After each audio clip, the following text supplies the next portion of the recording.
Mike. Well, I'm here in the airport and never really done like just a general public space like this. My flight has been delayed for like 4 hours and it's supposed to take off in like a half hour. So I think I have like 15 minutes here just to vent some stuff. Um, so I don't know whether to wait a minute or two for people to pile in or just get going. But given that I only have like 15 minutes, um, maybe I'll just hop right into it and just kind of speak what's on my mind.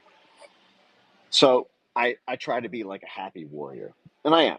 I am. In like 15 minutes, I'll get on the plane, and everything will be cool, and I'll be back to saying this all with a big smile on my face and playing music and doing all my adventures publicly and everything.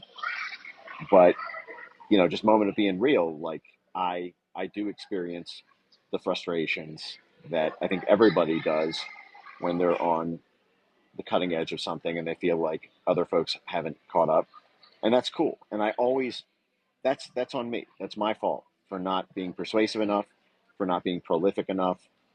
It just means I need to work harder, and I get that. And this is what I say to people all the time when they've got good stuff and or something important to contribute, but it's just not catching on.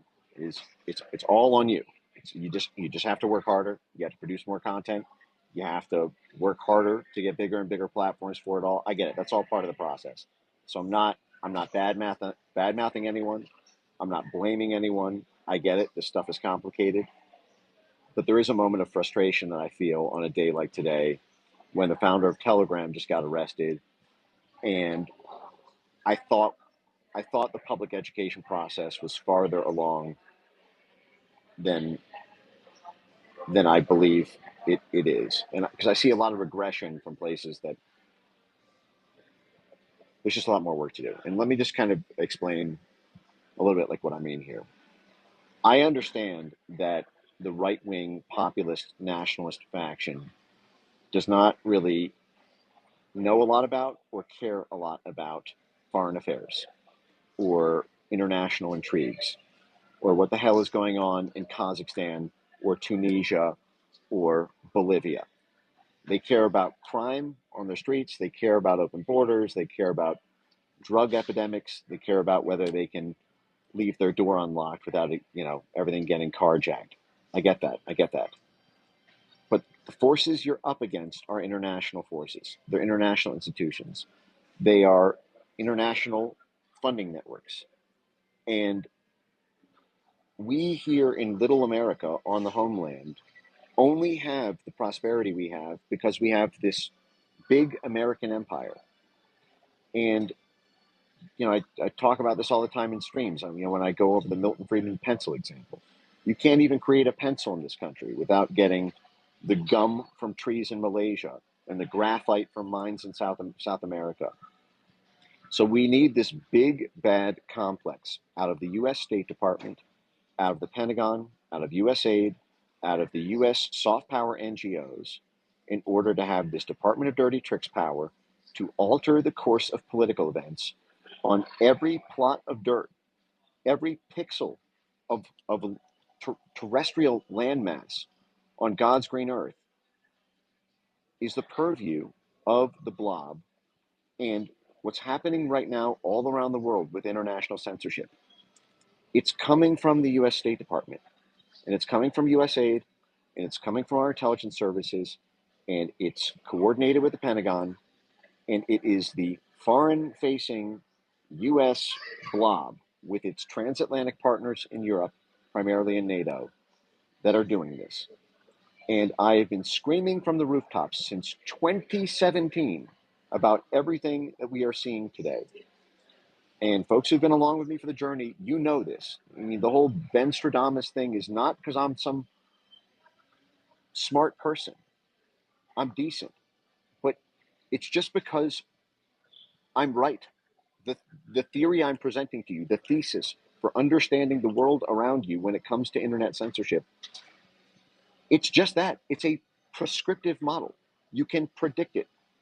Now, when it comes to what's happening right now, I just made this video, but my phone ran out of battery, so I'm just charging it. So it got cut off after like 5 minutes. But what's happening right now with Telegram is an attempt to get leverage over Telegram to do what they did successfully to WhatsApp, but were not able to do successfully to Telegram. WhatsApp is a subsidiary of Facebook, and Facebook is entirely dependent on the blob, on the State Department, on USAID, soft power NGOs, and to some extent even on the Pentagon, to be able to protect Facebook's foreign markets and to be able to shake down foreign governments so that they maximize Facebook's profits. They don't pass laws that fuck with Facebook's data monopolies. They don't pass laws that fuck with Facebook's advertising revenues. They don't pass laws that limit the ability for Facebook to compete with other native social media platforms to other countries. All of that stuff, they are dependent on the State Department. Okay, and don't believe me on this. Literally read the Jim Jordan subpoenaed documents where Nick Clegg, head of public policy at Facebook, said the only reason they censored COVID when the Biden administration coerced them and threatened them to do it was because they wanted to think creatively about ways to be receptive to Biden's call for censorship, because we have bigger fish to fry with the administration, because we are dependent on them on multiple policy fronts. Biggest one of all being the data laws in Europe, which when I was running the fucking cyber desk at Google, I was personally called by 9 Google lobbyists, personally, sitting at my desk at the US State Department. And they told me the number one threat to their business model, to Google's business model over the next 5 years was the EU Digital Services Act and the EU Digital Markets Act. That was 4 fucking years ago. Okay, hold on a sec. Okay. Oh, is that Andrew Tate's in here? Do you want to? I saw you hit the request button. I just didn't see it in time. Is that Andrew? If you want to come on up. I have like 10 minutes before my my flight starts boarding. But yeah, if you want to come on up, it'd be great to chat. But otherwise, I think I'm just gonna do solo dolo here. But the point that I'm trying to communicate is the point in sputtering that I see is horrible. This stuff happens. Brazil passes these censorship laws. Guess what? There's a formal fucking U.S. government program called CEPS that bribed Brazilian officials and Brazilian civil society and astroturfed an entire censorship ecosystem in Brazil in order to get Brazil to oust Bolsonaro. They set it down in October 2018 through NDI. NDI, which is the fucking CIA. It's the DNC branch of the CIA, the DNC branch of the National Endowment for Democracy. NDI also, Hunter Biden was a part of it. He was on the chairman's advisory board of NDI. Nina Jankowicz also came up through NDI. That's the CIA branch of the DNC, okay? The National Endowment for Democracy was literally created in a letter from William Casey, the CIA director, to end run the restrictions on the CIA from the Church Committee. This CEPS program is in 140 countries. They have been pushing the EU. They have been pushing Australia. They've been pushing every plot of dirt on God's green earth because it's the perfect mechanism of control. And let me just get back to today's news, okay? So 2.5 years ago, I published, a big expose on the role of the State Department and the Atlantic Council with 7 CIA directors on its board and millions of dollars of funding every year from the Pentagon, the State Department, and the CIA cut out National Endowment for Democracy, where they literally got together in June 2019 to create a long-range plan to stop political populist groups from being able to use WhatsApp and Telegram, because they lost a spate of elections in 2018, 2019 because of the popularity of WhatsApp and Telegram. Because around the world, people don't use SMS. They use WhatsApp and Telegram because there's no text message, there's no phone fees. So it's ubiquitous. WhatsApp in particular in South America, Telegram in particular in Central and Eastern Europe, but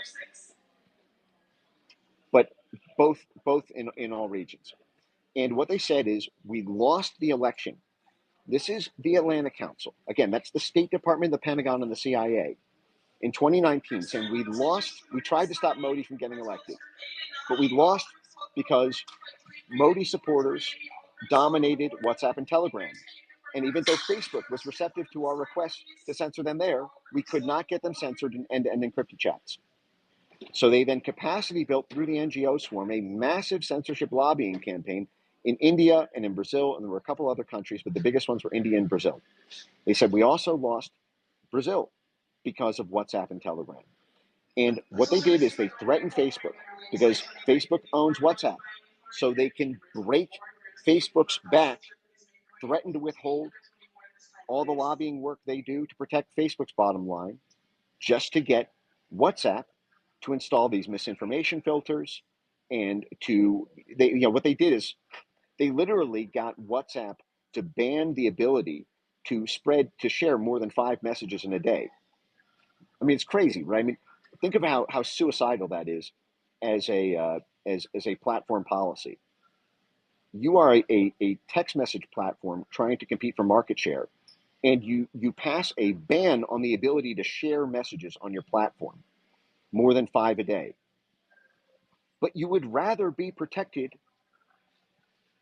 by the State Department to be able to have advertising revenues around the world, to be able to have data monopolies around the world. And so you will trade sacking key features of your own product in order to keep in the good graces of the government battering ram that clears the way for your markets. So, and this is why this happened with the EU thing. I mean, I've been screaming since 2017 about the transatlantic flag attack and how American censorship is a function of the U.S. State Department's diplomacy in Europe. Literally, the reason that when you type something on the internet and it gets taken down or flagged or throttled or shadow banned without anyone even seeing it is because of AI technology that was forced to be put in place because U.S. State Department officials from Hillary Clinton's State Department, who thought they were going to get promoted when Hillary Clinton won the presidential election, did a roadshow in Europe in early 2017 to get their European regulatory counterparts, who they had all been working with for sanctions on Russia in 2014. They just did the same roadshow and got them to pass NetzDG in Germany, which compelled all social media platforms to use AI scan and ban technology as the safe harbor to avoid $54 million in fines for every incident of hate speech. Look what's happening in the EU right now. I showed this to you guys on my X account. All these roundups of everyone for hate speech, for backing the UK riots.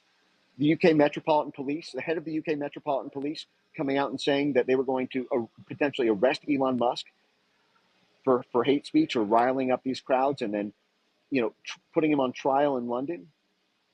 In 2018, I wrote about how the UK Metropolitan Police's hate speech detection comes from an entity called Hate Lab, that's how the UK Metropolitan Police scans every single instance of hate speech, religious hate speech, racial hate speech, gender identity hate speech.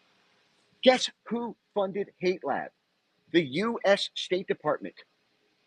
You know why? Oh, they're calling me. Okay. You know why? It's because the State Department wanted to stop Brexit. Yeah, I'm right here. Fuck. Okay. All right. To be continued.